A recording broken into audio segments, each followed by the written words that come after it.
અંગ્રેજી શીખો માત્ર 30 જ દિવસમાં। મિત્રો ખાલી તમે છે ને રોજની 15 20 કે 25 મિનિટ 30 દિવસ માટે આપી દેશો ને, ઇંગ્લિશ તમને ગેરંટી આપું છું લખતા વાંચતા બોલતા આવડી જાય।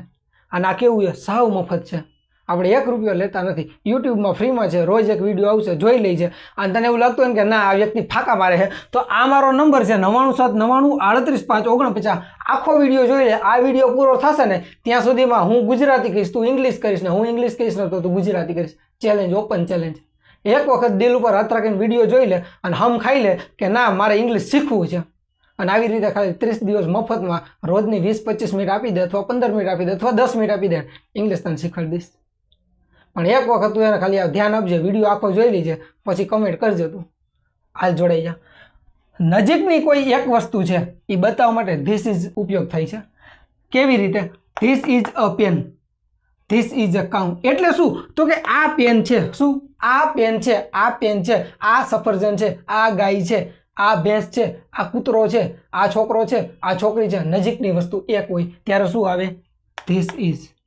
આ ગાય છે તો this is a cow, this is a cow. આ ધીસ ઇઝ મગજમાં છાપી લેજો।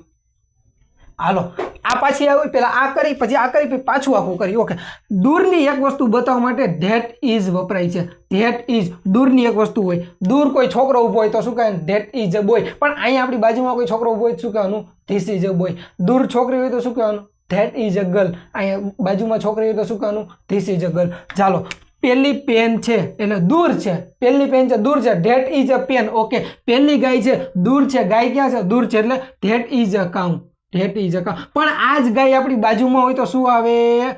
ધીસ ઇઝ આવે। ધીસ ઇઝ અ કાઉ એટલે આ ગાય છે, ધેટ ઇઝ અ કાઉ એટલે પેલી ગાય છે। એવી રીતે ધીસ ઇઝ અ પેન એટલે આ પેન છે, ધેટ ઇઝ અ પેન એટલે પેલી પેન છે। તો પછી આ છોકરો છે તો શું આવે? This is a boy. પેલો છોકરો છે તો શું આવે? That is a boy.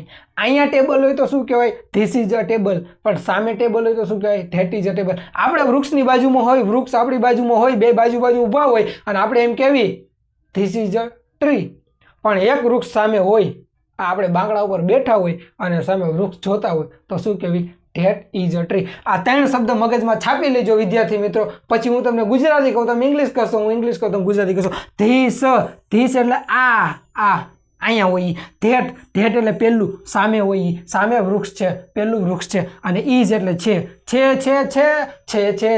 Is એટલે છે। ઓકે, એક વસ્તુ માટે વપરાય, જ્યારે કોઈ એક વ્યક્તિ હોય, એક વસ્તુ હોય, એક પ્રાણી હોય, એક પક્ષી હોય ને ત્યારે આવે, ત્યારે આવે। ક્યારે આવે? ત્યારે આવે। જેમ કે આપણી બાજુમાં સિંહ ઊભો હોય, આહાહા, સિંહ ઊભો હોય આપણી બાજુ, તો આપણે શું કહેવી? This is a lion. આપણા મિત્રને કહેવી કે આ સિંહ છે એનું ઇંગ્લિશ કર, હાવજના કાળજા ફાડી નાખે એવા ભાઈબંધ છે મારા, એ ભાઈબંધને કહેવાનું કે આ સિંહ છે। જો એને પ્રકાશનનો વિડીયો જોયો હશે ને તો એ કહી દેશે કે ધીસ ઇઝ અ લાયન, નહીં તો એમ કે ધીસ ઇઝ અ મંકી। ચાલો જોડાઈ જાઓ, થઈ ગયું। હાલો હવે હું તમને આના 5 ઉદાહરણ કરાવું છું। એ 5 ઉદાહરણ એક વખત 5 મિનિટમાં સમજી લ્યો, પછી હું તમને જેટલા વાક્ય આપીશ ને એટલા તમે કરશો। હું તમને હોમવર્કમાં વાક્ય આપીશ। ચાલો જોઈએ।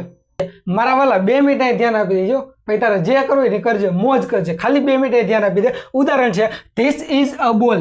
આપણે વાત થઈ જ કે ભાઈ આ દડો છે, ભાઈ નજીકમાં છે, ધીસ ઇઝ દૂર છે, ધેટ ઇઝ પેલો દડો છે, ધેટ ઇઝ અ બોલ। પછી ધીસ ઇઝ અ ડોગ એટલે આ કૂતરો છે, પેલો કૂતરો છે તો ધેટ ઇઝ અ ડોગ। પછી આ પુસ્તક છે, પુસ્તક છે ભાઈ, પુસ્તક છે, આ પુસ્તક છે, ધીસ ઇઝ અ બુક। ભાઈ પહેલું પુસ્તક છે, ધેટ ઇઝ અ બોય। એ ભાઈ આ કાગડો છે, ધીસ ઇઝ અ ક્રો।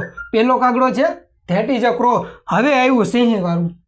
તમારા હાવજ જેવા મીંદડા રહેલા કાકાઓ મિત્રો, હાવજ જેવા મિત્રો રહ્યા ને એને આ વિડીયો મોકલી દેજો, એમ કે એ કાકા જો હું મફતમાં ઇંગ્લિશ શીખું છું, ધીમે ધીમે આવડવા માંડ્યું છે, મારા વાલા તું શીખવા માંડ, ભેગું થઈ જાય જીવનમાં, એક જ વાર શીખવાનું છે, આખી જિંદગી કામમાં આવશે। હાલો આ સિંહ છે એટલે ધીસ ઇઝ અ લાયન। એ ભાઈ પેલો સિંહ છે તો ધેટ ઇઝ અ લાયન। જે પેલો સિંહ છે ને તમારો ભાઈબંધ ઇન્સ્ટાગ્રામમાં છે, વોટ્સએપમાં છે, એને આ મોકલી દેજો મારા વાલા। આ થઈ ગયું। હવે હું લખું ગુજરાતી, તમારે કરવાનું ઇંગ્લિશ, મારું લખેલું હોય ઇંગ્લિશ, તમારે કરવાનું ગુજરાતી। હાલો ચાલુ કરી। આ 30 દિવસના 30 લેક્ચરની નોટ મેં બનાવેલી, મારા દ્વારા બનાવેલી તમારી નોટની PDF જોતી હોય તો આ નંબર ઉપર મને મેસેજ કરજો વોટ્સએપમાં, ઇંગ્લિશ 30 દિવસ એવું લખીને મોકલજો 9979935549. બીજું, આપણી પાસે 5000 એવા શબ્દોની PDF છે કે જે શબ્દ હોય અને ચિત્ર હોય. જેમ કે આ કેટ છે તો કેટ લખ્યું હોય એની ઉપર એનું ચિત્ર હોય, અહીંયા પંખો છે ને તો ફેન લખ્યું હોય ઉપર પંખાનો ફોટો હોય. એવી રીતે આ હરણ છે તો નીચે ડિયર લખ્યું હોય ઉપર એના હરણ હોય. એવા કેટલા છે આપણી પાસે? 5000 છે. બીજું, ઇંગ્લિશ નિયમોની PDF છે. આ બધું જોતું હોય ને તો આ નંબર ઉપર મને વોટ્સએપમાં મેસેજ કરજો. એ ભાઈ હવે તમારે હાથે કરવાનું છે. This is a cat. એ ભાઈ કેટ એટલે બિલાડી. Okay, that is a cat. એ આ પંખો છે, પહેલો પંખો છે. મિત્રો આ 5 ઓમ જોવા જઈએ તો 10, પણ 5 તમારે હાથે કરવાના છે. બુક લઈ લેજો અને બુકમાં આખો લેક્ચર લખી લેજો અને પ્રેક્ટિસ કરી લેજો. એક પાનું થાય 30 દિવસના 30 પાના થાય.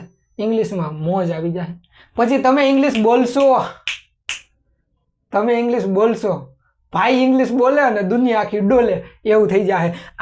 હજી આમાં કંઈ ન સમજાણું કંઈ હોય ને તો આના જવાબ મેં કમેન્ટમાં છે, પણ કાકા અમે એવું કંઈ છે જ નહીં ન સમજાય.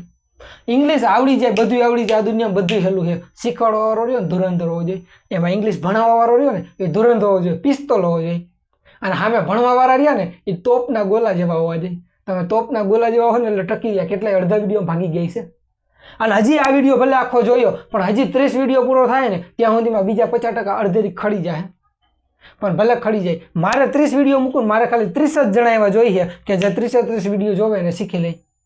ખાલી 30 જણા શીખી લે છે ને એટલે મારી મહેનત સફળ. કાંઈ વાંધો નહીં, આવતીકાલે પાછા મળશું. આવી રીતે મોજથી ભણશું, આનંદથી ભણશું, હસતા હસતા ભણશું. અને 30 દિવસના 30 વિડીયો પૂરા થાય એટલે કદાચ માની લો 30 પાનાની બુક બનશે. 30 પાનાની બુક છે ને પિસ્તોલ જેવી છે, બધું આવડી જાય. હું આવડી જાય તો કાલે પાછા આવી મારે બોલાવવા ન આવવા પડે. હું બોલાવું ને એની પહેલાં તમે હાજર રહીજો. કાલે પાછા શીખશે. બરાબર? ડન? ઓકે, હાલો આની પ્રેક્ટિસ કરી લ્યો, આને બુકમાં લખી લ્યો. અને આમાંથી તમને જે ગમે એક ખાલી વાક્ય કમેન્ટ કરી દેજો. આમાંથી કોઈ પણ એક વાક્ય રહ્યું ને એ તમારી જાતે બનાવીને કમેન્ટ કરી નાખજો. Tata, bye bye. કાલે પાછા ભેગું થવાનું ભૂલતા નહીં. હા.